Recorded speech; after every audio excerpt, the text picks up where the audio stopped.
It's not letting me. Targeted Justice Media. Hello. Can anybody see? Good afternoon. Welcome to another episode of The Gavel, featuring attorney Ana Toledo. Ms. Toledo is the senior attorney and general counsel to Targeted Justice.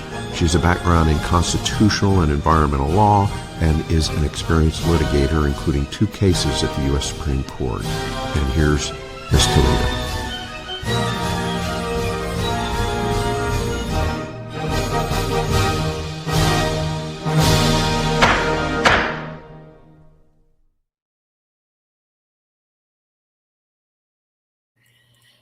Hello, everyone. Welcome to The Gavel, a podcast dedicated to delivering to you the latest news and critical updates to the global community that are victims of government weaponization, alongside the important developments happening in my mission in DC, my mission for freedom from modern-day slavery. Today is Friday, July 17th, 2026, and this podcast constitutes a historic record of our fight for freedom. I'm your host, Ana Toledo, an attorney with over 30 years' experience litigating environmental, civil rights, and First Amendment law. I relocated to Washington, D.C. to expose and combat government weaponization and lawfare. I have to tell you before I go any further that you're going to have to be very patient because criminals have, the router is not working. They don't want me to bring you the TRUTH Avalanche that I had prepared for you today. And I'm working out of a hotspot. So I just ask for your indulgence, just like you like others to have indulgence with you, because I really want to get across all the information. This week has been like no other. It has been so amazing for our community. So you don't want to miss anything until the end because I have tons of information for you.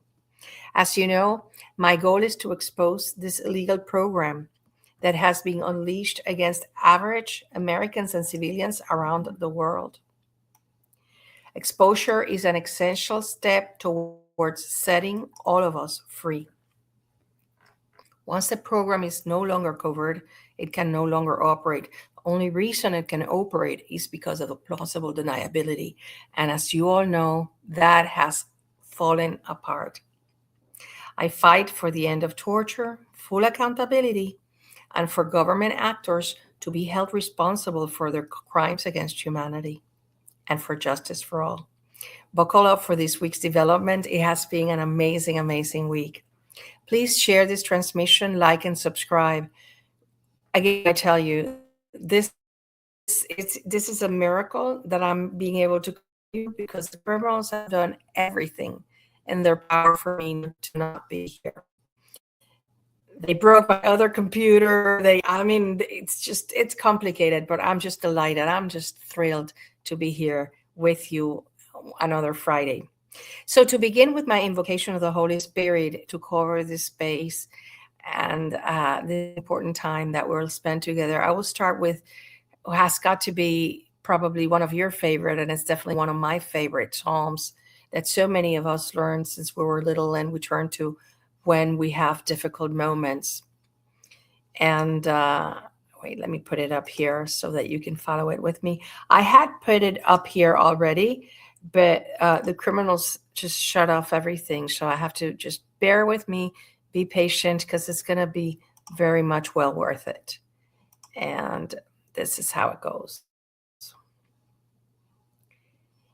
It's, hi, everyone. Liberty and constitutional rights. Yes. Hi, Judy. Great to have you here. Hi, Ms. Jill. Okay, it's painfully slow uploading it, so I'm just going to read it to you. And it's Psalm 23, the Psalm of David. The Lord is my shepherd, I shall not want. He makes me to lie down in green pastures. He leads me beside the still waters. He restores my soul. He leads me in paths of righteousness for his name's sake. Yea, though I walk through the valley of the shadow of death, I will fear no evil, for you are with me. Your rod and your staff, they comfort me. You prepare a table before me in the presence of my enemies. You anoint my head with oil. My cup runs over. Surely goodness and mercy shall follow me all the days of my life, and I will dwell in the house of the Lord forever. See, when I find myself in the middle of what I seem an unsurmountable task, an impossible moment, I repeat it to I know by heart the entire psalm, but I just say, Lord is my shepherd, I shall not want. And I started having this custom when I was in every one of the 30 days that I was subjected to radiotherapy for a false cancer that I never had. Every time they tell you you have to hold your breath, and they shoot you with radiation, and all I would repeat to myself is, Lord is my shepherd, I shall not want it. And it was God that took me through that horrible, harrowing time. And it's just, we just have to invoke him. And I am very sure that most of you have done so, and that's why you have made it all the way here. So please like, share, and subscribe. And again, I apologize. I'm working out of a hotspot. I apologize if there's any delay in the, actually, can you tell me in the comments if it's too delayed or if it's coming across okay? I hope it is. Okay, well, anyways, buckle up because this is amazing. I'm going to share with you, for those of you that did not get the opportunity to read, I know that the newsletter is longer. Obviously, there's more content than what is contained in the video newsletter, but the purpose of the video newsletter is just to cover, and just lightly cover what is going on.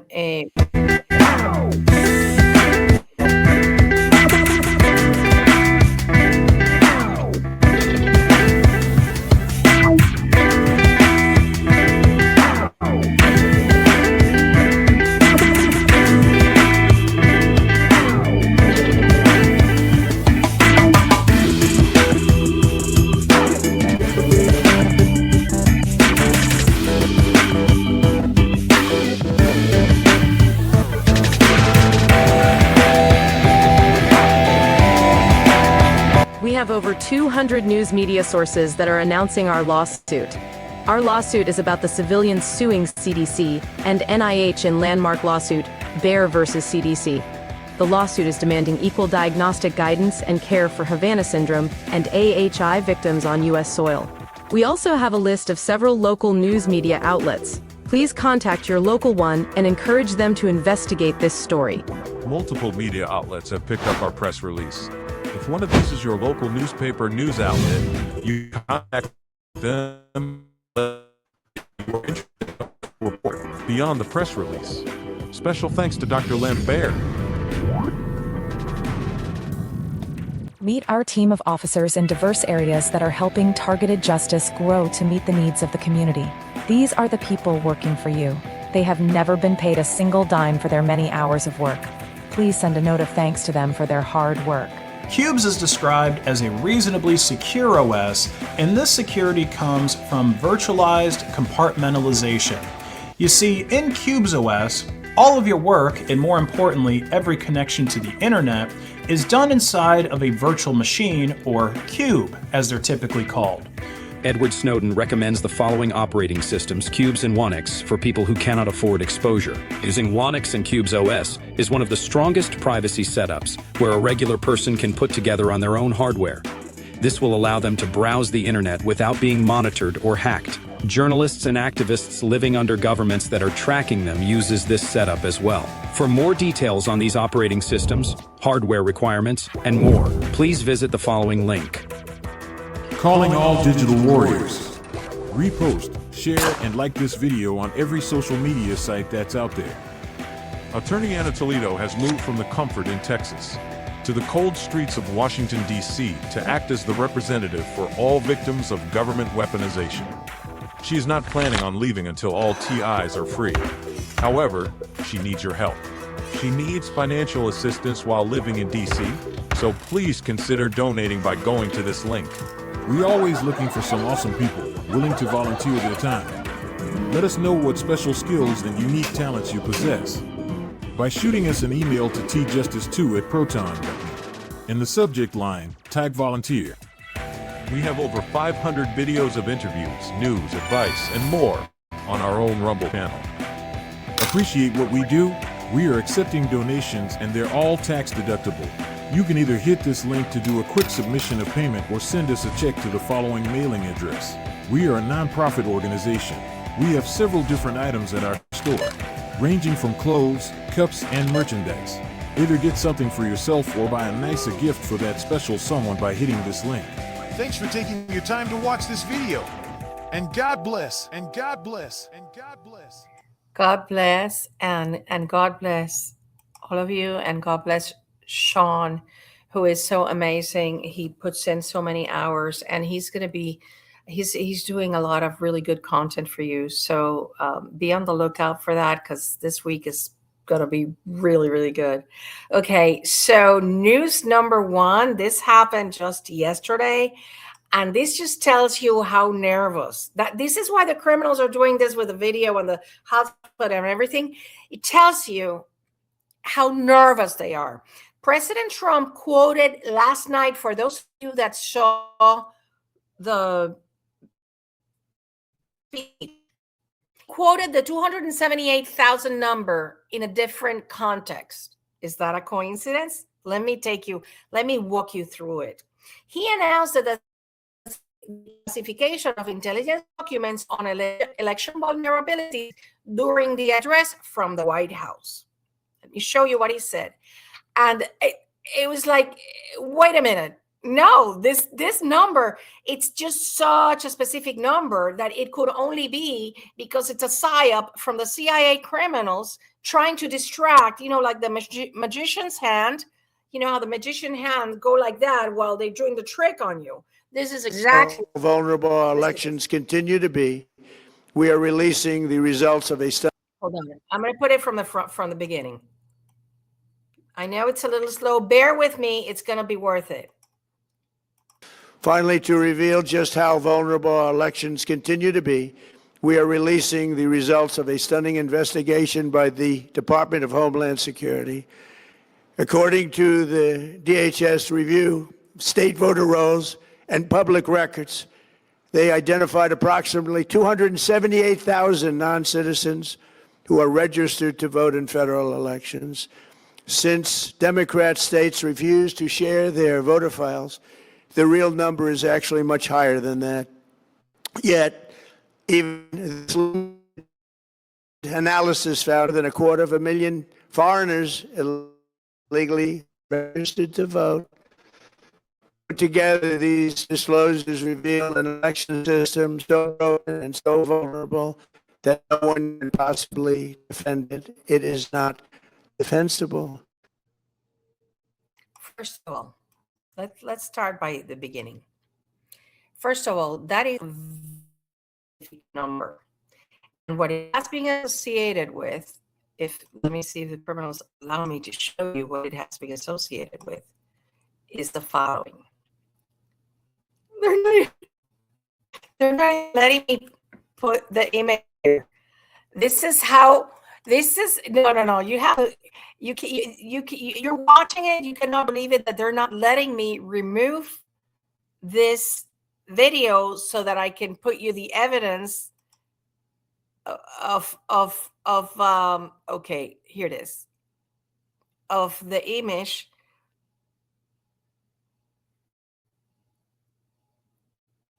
They're not. It's coming now. If not, I'll just put the image.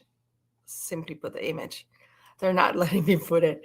Okay, criminals. You know what? It's okay. I'll put it somewhere else, somehow else. Well, basically, when we went to Washington D.C., we made this banner And this banner is based on the FISA opinion that concluded that there had been 278,000. Oh, now they allowed me to put it. Here it is. Okay, there you have 278,000 names in the FISA reviews, the FISA applications by the FBI. So Trump cited that the DHS review of the state voter rolls and public records had identified 278,000 non-citizens registered to vote. The problem is the following. Number one, the 278,000 exact number refers to non-citizens, foreigners, supposedly illegally registered to vote in U.S. federal elections. That doesn't sway the elections in the United States, probably not even in one state. I believe this is a CIA psyops because of the following. As you can see, we have been hammering on this 278,000 number. In fact, this is one of the banners that we did when we were in Targeted Action 2025, and Patel was going into the FBI office and he saw that. Then here's the thing.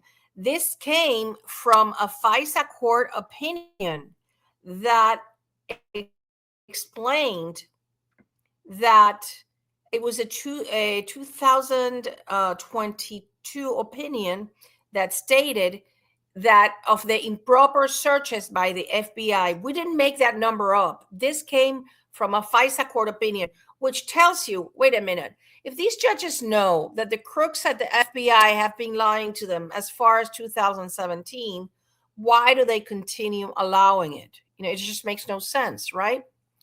But because they have an oath of office, these are judges that are Article 3 judges. So now the White House posted this document saying that the investigation had been more than 250,000 illegals that were registered to vote. More than 250,000 does not make sense with the 278,000. Why didn't they put there the exact 278,000? I really personally think it's a psyop by the criminals to try to confuse about this. Anyways, this is supposedly a DHS investigation that was carried out based on 4 states, but the investigation is going to be larger. And they didn't document how the Department of Homeland Security analyzed the voter rolls either. So that will be 278,000 is a significant number that would not sway the elections. However, it represents the amount of targeted people that are subjected to the illegal FISA surveillance. At least this is the number from the October 2020 all the way to March or April 2021. Okay? For those of you interested, I'm going to give you, and I really urge you to read it. I'm going to put in the chat a copy to that FISA opinion, because you can see there how these judges have seen for such a long time that the FBI are total and absolute criminals, and they still continue. Here's one thing that I say. Okay, if you're a FISA court judge, which you're also an Article 3 judge, and you know that the FBI criminals are doing their shenanigans, how come you don't ask, wait a minute, for these people that you're applying now, I want to see how many times before you have submitted an application for the same person, how many years back, how many applications for this particular person have been authorized, because we know that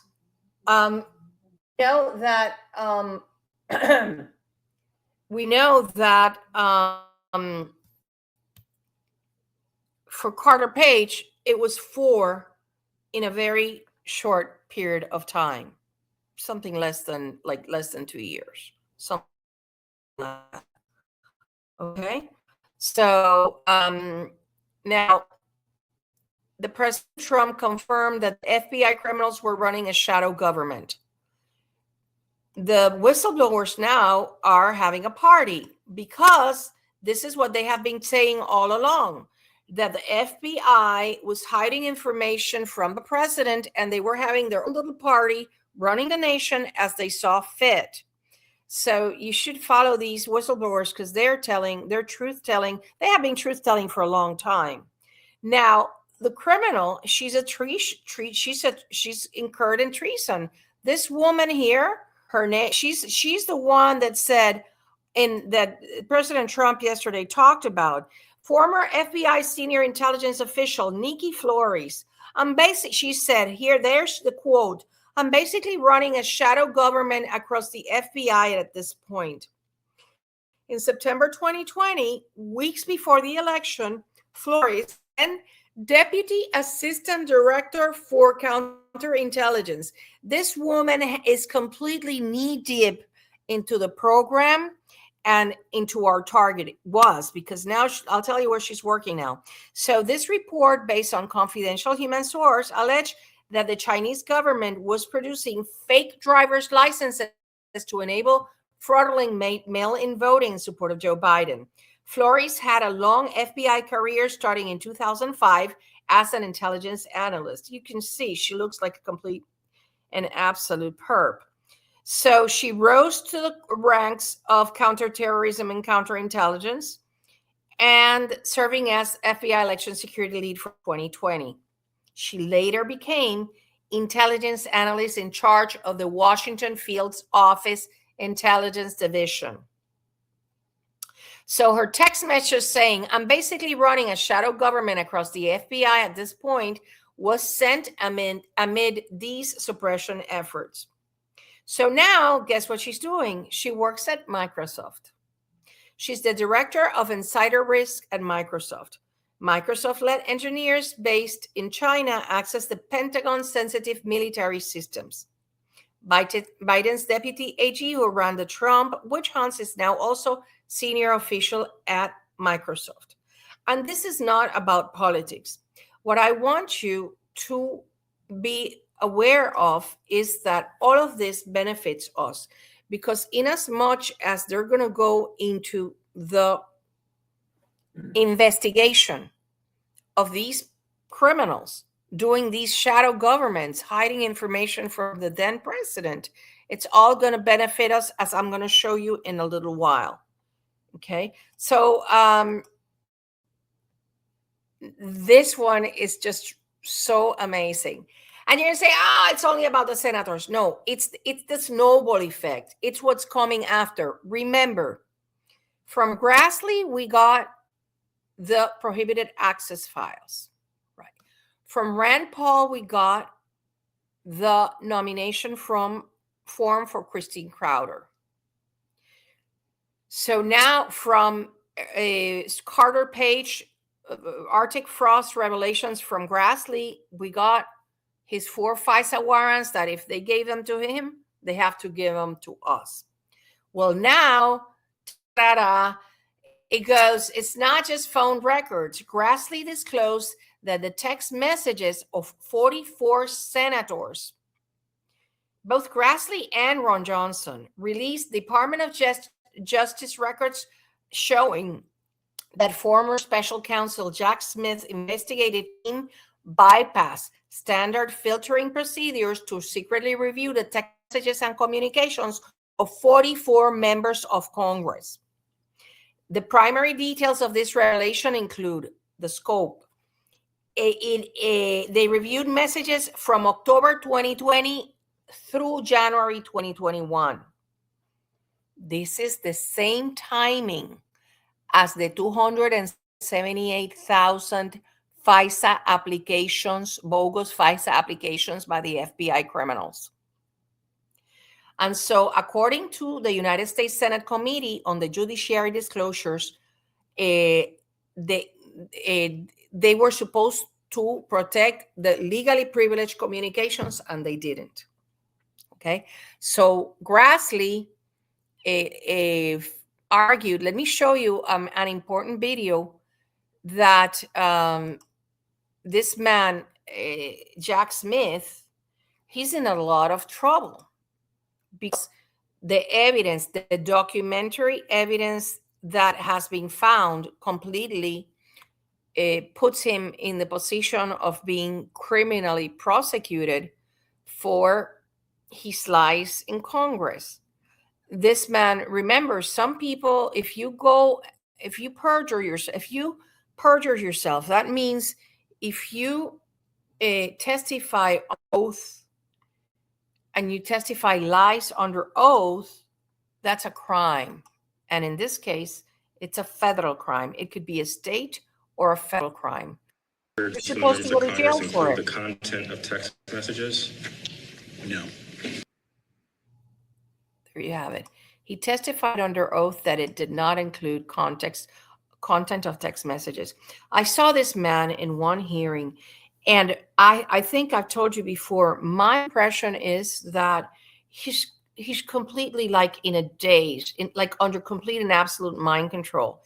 He was testifying things that any other person would think it's perjury, but he seemed to be convinced, like there was no mishandling of action, or even though evidence has come out proving the contrary. Okay, so that is a Mr. The perjury that's gonna roll out now, and then I assume and I hope that they are going to bring Jack Smith before the Senate Judiciary Committee to hold him and the DOJ accountable for allegedly bypassing review teams. One of the good things is that the J6ers, the targeted parents, all the other people, victims of weaponization, are saying, wait a minute. It's not just them. It's us too. They're finally connecting the dots that they are part of the same lawfare regarding the illegal FISA warrants. So this is good news for us. It might take a little while. I'm not saying it's going to be, tomorrow, but I think that the dots are being connected. And are you still here with me? Let me see my comments here, because I see it's very slow. Can you please tell me if it's transmitting? Yes. Okay, well, I hope it is. I'm sorry. Now, this is another really amazing news. And if you can't see the video, well, at least I hope you can hear me. This is really amazing. And it is Judicial Watch has sued for an FBI memo on applications under FISA Section 702. Judicial Watch, that they're doing the heavy lifting on FOIA lawsuits. They were responsible for producing over 1,000 hours of footage on the J6 event. And the important thing about that, it's going to be that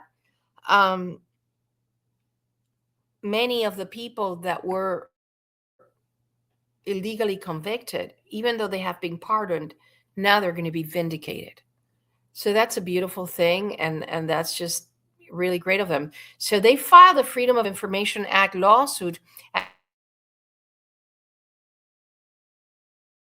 against between the FBI and an agency whose name is redacted. I'm sure that's the CIA, regarding the targeting and minimization procedures referenced in a Foreign Intelligence Surveillance Court opinion of 2017. Why? Why would they redact the name of an agency in a memorandum of understanding with the FBI? Just ask yourselves. To me, there's only one answer, because it's the CIA criminals. So Judicial Watch filed a lawsuit after the FBI failed to respond to a March 10, 2026 FOIA request for a copy of the memorandum that is cited in a footnote on page 87 of an opinion of 2017 by the FISA court. This footnote states as follows. It's redacted, so bear with me. It says, the improper access granted to the blank contractors, I dare fill in, CIA contractors was apparently in place blank and seems to have been the result of deliberate decision making. Compliance report at 9293 blank, access to FBI systems was the subject of an interagency memorandum of understanding entered into blank despite the existence of an interagency memorandum of understanding presumably prepared or reviewed by FBI lawyers. No notice, this is the important part, no notice of this practice was given to the court until 2016. Of course, such a memorandum of understanding could not override the restrictions of Section 702. Remember that we've been fighting against minimization procedures, and those minimization procedures, this is what they mean. Under Section 702, it only permits the targeting of non-United States persons who are reasonably believed to be located outside of the United States. United States persons and anyone in the United States may not be targeted. Further, all Section 702 targets must be non-United States persons reasonably believed to be located outside of the United States. This is an officer from ODNI telling Judicial Watch. Such targets may send an email or have a phone call with a United States person. For this reason, Section 702 requires specific procedures, and here's the key, to minimize, which is not what the FBI criminals have been doing, minimize the acquisition, retention, and sharing of any information concerning United States persons. That includes both citizens and legal residents. So this is how the FBI got away with their criminality. And Judicial Watch is going to get that memo and it's going to expose them. And that is why, even though he's probably doing it in the context of, investigating what they did to the senators or this or that, he's not thinking of I don't think Judicial Watch is thinking of us, the little people, but it's going to expose it for all. And for that, we have to be grateful. The undisclosed agreement has been in effect since a long time, prior to Crossfire, Hurricane, and other FISA-related activities. The thing is, we don't have any evidence that that practice has stopped under Patel, even though Patel pretends to want to have accountability and whatever. And speaking of accountability, here's a guy that we all want to see perp walk, Christopher Wray. Not only did he have I think now that they're up to 280 FBI agents in the crowd, but now we have that he knew about these irregularities and the shadow government that was being run from the FBI, and he looked the other way. It's treason. And I really would like to see him punished, because this man lied to Congress, and he is one of the persons responsible for putting the program in steroids. I have to remind you that it was under Christopher Wray that Mr. Cable, little man Cable, was the director in 2016 of the Terrorist Screening Center. Over 60% of TIs report that they were targeted after 2016 under that criminal. One day, you're going to have your information to be able to sue him personally. And even if he has no money left, because he's going to have to spend so much money in attorneys, at the very least, we're all going to make him realize how much he stole from all our lives.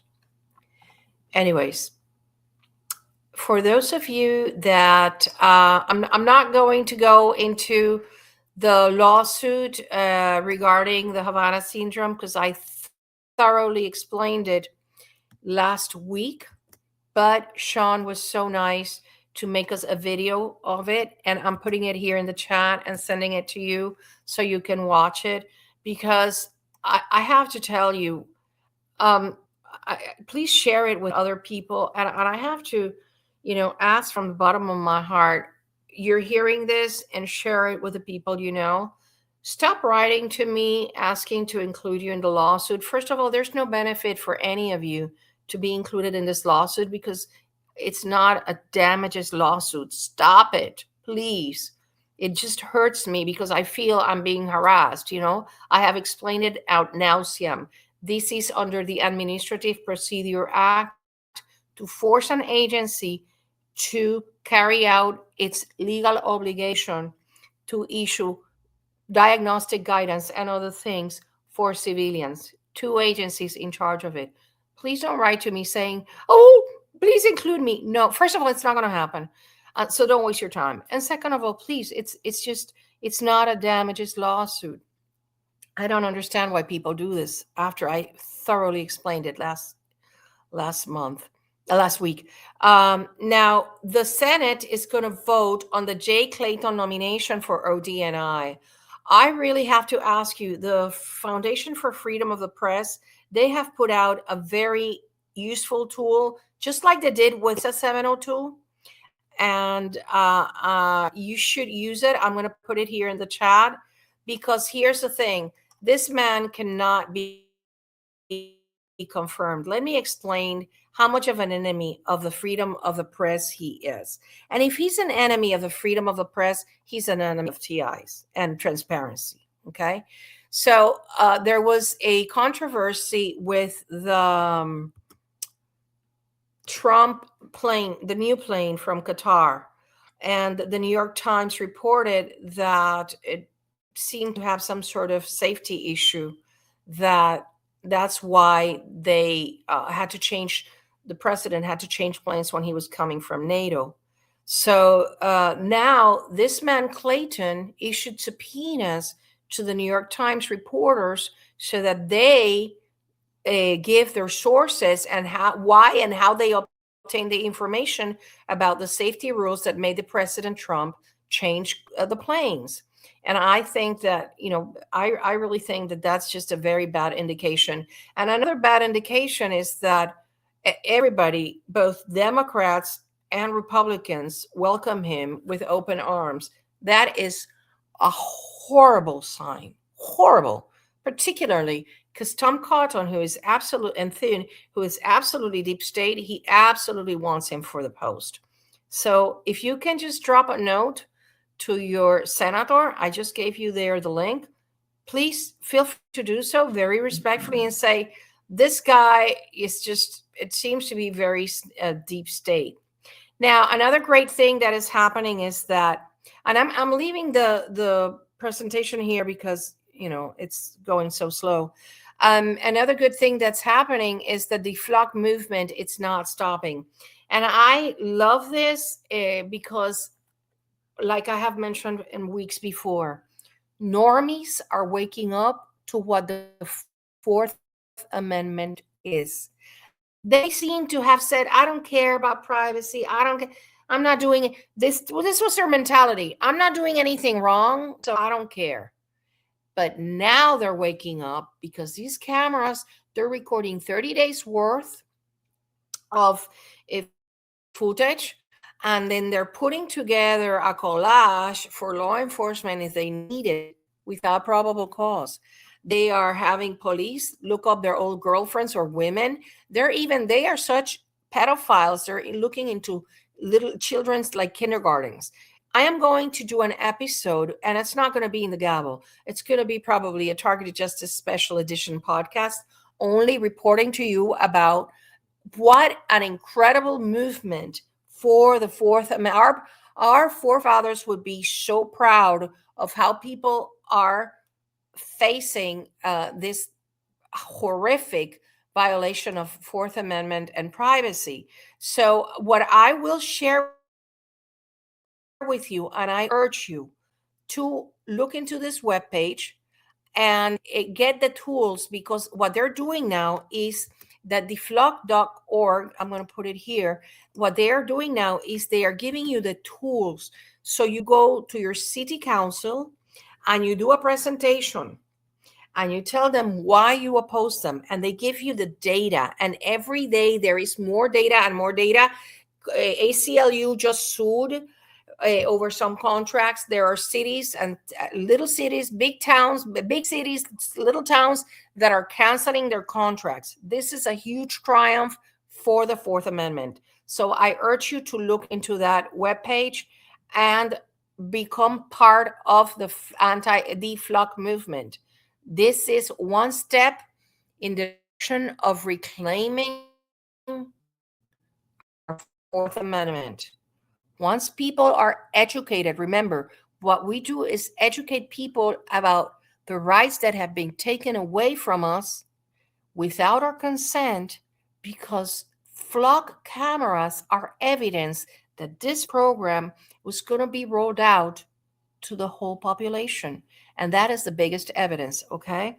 So please check out deflock.org and get active. You will meet other people, and in that process, you can educate them with flyers, and you can educate them. This is part of rolling out the entire weaponization program against the entire population, to just have them all under their scope. Anyways, if you have not sent your Privacy Act request to the FBI and DHS, even if you send it to other agencies too, but primarily FBI and DHS, who are the targets of the lawsuit I'm going to be presenting. Please don't come complaining later. Oh, I didn't do mine. You have no excuse. Number one, in the Target Justice website, there are formats there that you can copy and adapt to your situation. If you cannot do it, you can hire Jill TJ at proton.me. She is so adept at this because she's heard it all. Now the criminals are answering that I will not answer you until 2029 after the next election. they just, they're so they are trying all the tricks. And so Jill has seen it all. So she's good with helping you, not just with your remember, for the Privacy Act, the law does not require that you do an appeal. It doesn't require it. However, since we don't want them saying, they didn't appeal, we will have that issue solved in the case, because we don't want that to be hovering over the head of anybody. You should just be able to file your appeal and get access to your records and order them, all of your records in the agency, and order them to correct anything. For example, that there's a terrorism nomination form there for me. No, you have to have probable cause to put me there. You cannot just put me there because some criminal nominated me because they hated me. No. Anyway, so please get your Privacy Act request filed. I don't want to leave anybody behind. And I already have the plaintiffs that are going to represent most of the people that are in the same predicament. And since it's about the Privacy Act, I want you to not focus on the damages, because at the most, I did the research, and the most damages that any court has given under the Privacy Act is $1,000. It's really not even worth it, because what is worth it is being able to conglomerate hundreds, if not thousands, of people that have been denied their Privacy Act request. And with the information you get there, that's when you're going to have all the ambulance chasing attorneys. So you're going to have more than 100 attorneys knocking on your door. Okay, so please get that done and send it priority mail if you haven't done so by now, and keep your records safe. Okay, now the next thing I want to, I'm already in the, remember this, these criminals have a ledger on you, on surveillance, on the times you took the DSA people followed you around in an airport. They have records. They have lists of the records of the documents they stole from you, your medical records, your financial records, all of that stuff, because they couldn't leave those loose ends with the perps. The perps had to bring them in order to get paid.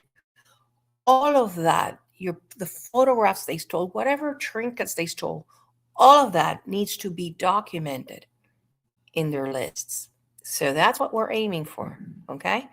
Now, I'm going to be joining DJ Chris this Sunday. Let me see if the criminals let me put the information here for you. Yeah, DJ Chris on Sunday. I'm going to be talking about the lawsuit. So if anybody, the CDC lawsuit. So if anybody of you would like to join, we're going to make it a lot of fun. I always love going into his show. He is one of the pillars of this community, and everybody should be subscribing to his newsletter in Substack and listening to his show. So I want to thank everybody that showed up to the TJ monthly meeting at the Georgetown Library. Since so many people showed up, we will have another meeting the second week of September. And I will continue to hold those meetings as long as people show up, because we need to organize, we need to plan. Now, I'm going to be having banners. I'm trying to go on the 8th and the 9th. I need volunteers. We're improving this banner, but we're going to go 8th and 9th of September. I need volunteers to come with me to be in strategic locations that I'm not going to disclose here to hold banners. Only one person has written to me to tjustice2 at proton.me. I can't believe it. We are at the moment where everything is happening. This is when we should be every day in front of Congress holding that banner. So please contact me at tjustice2 at proton.me in order to volunteer, and in the subject line put volunteer for the slides. Targeted Action 2025, it's going to happen. We're scheduled here from September 14th through the 17th. This year is hugely important. The MK Ultra hearings will continue. We need you to come to DC and meet with your representatives and your senators and tell them you cannot stop without getting to the bottom of this. This needs to stop this year. I want to be free before Christmas. We need to shut down these weapons. They're being operated by the criminals, the CIA criminals and the Space Force criminals over there in Colorado. Now, so I'm counting on you. This is the most important time to keep the pressure up. Remember, we have the Printify shop. We have the MK Ultra merch. MK Ultra never ended. You can put a sticker, a bumper sticker in your car, and every car that is behind you in the traffic jam will read it. We just, it'll be hundreds of people that will see it every day if you put it in your car or if you wear the t-shirt to the supermarket. Now, I urge you to follow Sean on Twitter. I'm sorry, I don't have his handle here, but he is producing amazing content, and the criminals are hugely throttling his content because it's so good.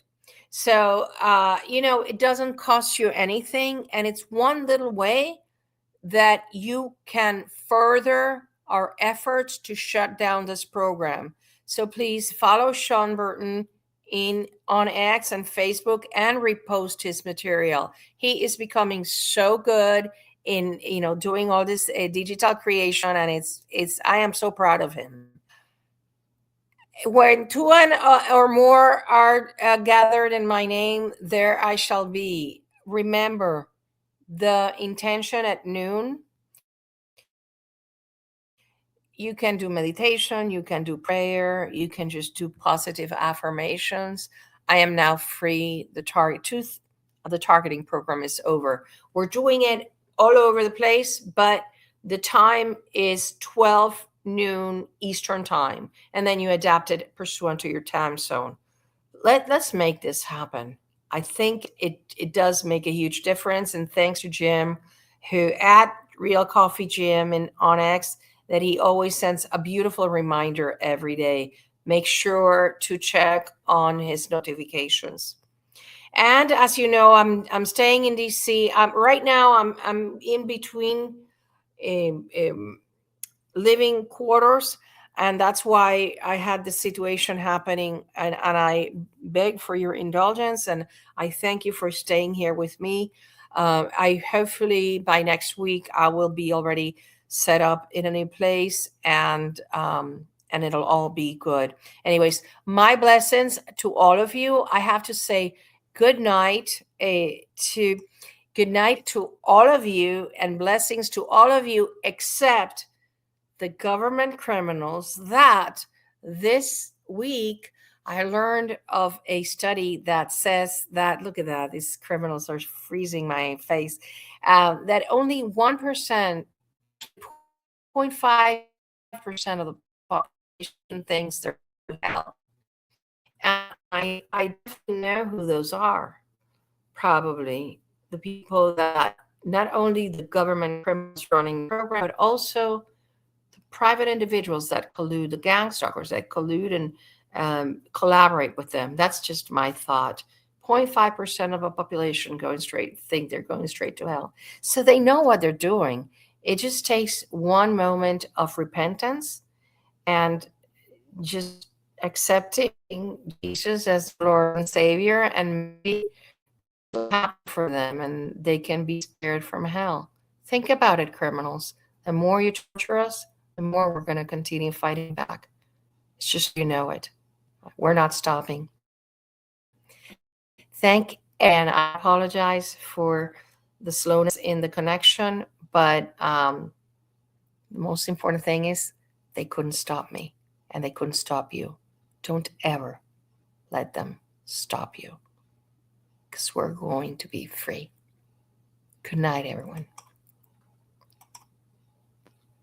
See, they won't even let me. This is so funny. They won't even let me